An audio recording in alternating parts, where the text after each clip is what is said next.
maybe learn from what happened in the relationship, how much of it was me, how much of it was them. It means learning how to validate yourself. Hi, this is Jim Brillon. Welcome to my YouTube channel where we talk about all things mental health. Today I'm going to be talking about getting back into dating after you've been through narcissistic abuse. Anytime you've been through a breakup of a relationship, you need to give yourself time to heal, maybe learn from what happened in the relationship, how much of it was me, how much of it was them. But particularly after you've gone through abuse from a narcissist, you really need to give yourself the time to heal. And looking at all the different ways that you were engaged in a psychological trap with that person. So you have to take time to do your own healing first. And a lot of times what that means is unlearning a lot of gaslighting, unlearning a lot of lies, and learning to trust yourself, to trust your own reality. It means learning how to validate yourself rather than seeking, external validation. And it's about not rushing into the first relationship, the first person that you date. You want to also recognize some of your own patterns of maybe codependency or clinging in a relationship, and discover, your own value as a person, not because you're in a relationship. And I think that that's something that happens for a lot of us. We see value in ourselves if I'm in a relationship. And part of learning to love yourself, trust yourself, is learning that I'm okay whether I'm in a relationship or not. Sometimes you have to heal from emotional and psychological violence, sometimes even domestic violence after a narcissistic relationship. And then maybe even legal issues that you have to cope with. And those things can be processes that take time. Also, you have to recognize that if you leave a narcissistic relationship, that narcissist will probably be stalking you on social media and trying to undermine you. And even years after a relationship ends, sometimes the narcissist will still be checking in on you. So it's a process of coping with all of that craziness that's still there even after the relationship is over. You also have to remember to take off the goggles, so to speak.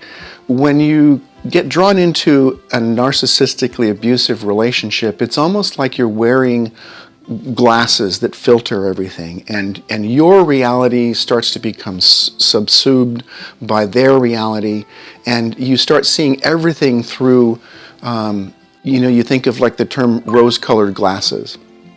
The problem about wearing rose-colored glasses is that red flags look gray. So you have to really kind of focus on looking at red flags and recognizing them for what they are, and trusting your own gut, trusting your instinct, and learning to listen to your intuition. That alone can be a lifelong process, but it's something that's really important after you've survived a narcissistic relationship. You need to recognize some things. If some red flags could be that if a person is saying "I love you" on the first or second or third date, you got to slow down and recognize that love bombing is the first process in the narcissistic grooming process. So you have to challenge yourself not to fall for charismatic people and bigger than life people. If your new dating partner is telling all kinds of crazy ex stories and they had all these crazy exes, you might want to think about, I wonder what the common factor in that is. What's the common denominator? And maybe question whether if this person has had all these crazy exes, well maybe he's the crazy one. And notice when you're dating somebody how they treat other people. I think that's one of the real tells for a narcissist is you notice how they treat other people, how they treat the waiter at the restaurant and the clerk at the grocery store. Are they sarcastic and are they mean towards other people? Because the way that they treat other people is the way that eventually they're going to start treating you. Part of learning to date again is learning to trust your intuition and your bodily senses. When you get that creepy feeling up the back of your spine or the pit in your stomach, you have to learn how to listen to those things and not discount them and not talk yourself out of your own reality, because people who've dealt with narcissists, they get gaslighted, and we can learn how to gaslight ourselves, how to constantly, question, did I see it the right way? Maybe I'm just making it up, and maybe I'm not giving them the benefit of the doubt. You may need to actually do some of your own trauma work as well. CPTSD or complex PTSD is a pretty common thing with people that go through narcissistic abuse, and there may be some trauma work that you need to do. Then the trauma work can actually go as far back as attachment wounds that you had growing up, which is one of the reasons that it's been so difficult to break out of a narcissistic relationship, because of the trauma bonding that happens. Your wounds going back to childhood seem to mesh very well with that narcissist's pathology. So there's a lot of work that sometimes needs to be done. So recognizing if there's a trauma bond, part of what's happening with you, doing that kind of work.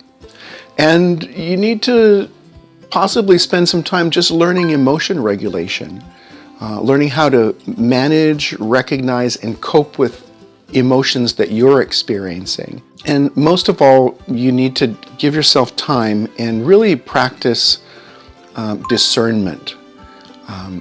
What I mean by that is giving yourself time to wait until an authentic relationship comes. Sometimes we can get caught up into this think that I've got to go for the first thing that comes along, but you've got to slow down and recognize what it is that you really want and what you really need, that you deserve those healthy things in a relationship, and give yourself time for those to appear, and not just jump at the first person that that offers you some validation or affection.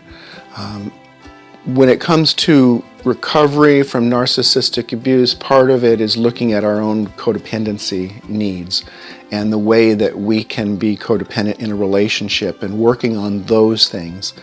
Learning how to trust yourself again, trust your gut, trust your instinct. And also, I want you to think about challenging the belief that there's something wrong with me, that I'm broken, that I'm damaged. Because certainly you have some healing to do, you have some growth to do.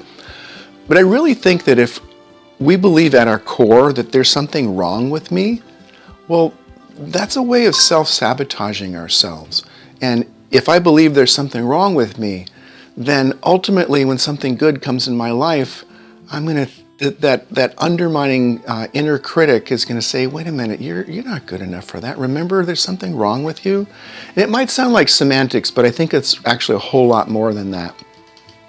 You want to stop thinking of yourself as a broken person, as a damaged person, and think of yourself as somebody who is doing their healing work, but not that there's something intrinsically wrong with me. You want to take it slow, and that can be a real challenge, especially if you've got some codependency and if you're used to the narcissistic dynamic, because the early part of a narcissistic relationship is fireworks, and it's exciting, and it's fast. And you want to slow things down and not be attracted to all of the fast romance and I fell in love with you the first time I saw you, and I feel like we've been soulmates, like I've known you all my life. Because if you have that instance, and I hate to say this because it squashes a lot of people's romantic ideas, but if you meet somebody right off the bat and you have that feeling that I've known them my whole life, there probably is a part of you or a part of them that you have known your whole life. They might actually be some kind of an imago of earlier caregivers. An imago is sort of an image subconscious or an emotional image that we have of our early caretakers. And sometimes we unconsciously get into relationships wanting to fix that wound from childhood, and I'm just going to do it right with this person. They remind me in some way of mom or dad or my brother or whoever it was, and we can fall into this trap of trying to get it right this time by working through those same kind of dynamics. I think it's important to recognize your own projections, that, you know, when you can project things onto another person. You know, we have to be careful to do that in any kind of relationship. But also, if you're projecting some wound from the previous relationship onto something new, that's going to sabotage the relationship, and it's really not fair to that person. You have to also stop defining yourself only by being in a relationship, and learn how to validate yourself. Recognize that all of your thoughts and feelings make sense based on everything that you've been through. And last thing is, remember, having gone through all of that difficult stuff with a narcissist, you have to remember that not all people are good, but there are a lot of good people out there. So we have to find this balance of going into a new relationship with our eyes open, being aware, but not always seeing evil intent in everybody. And that's a fine line that we walk. It's about rebuilding trust in yourself, learning to forgive yourself, to care for yourself, and let yourself wait for the real good stuff, for the authentic kindness and relationship, and give yourself time to heal. So I hope this video is helpful. If it is, I invite you to like and subscribe, share it with people, and let me know if there's something that you would like to hear me talk about. And if you're in California and you feel like you need some help, reach out to me in the information in the bio. Take care.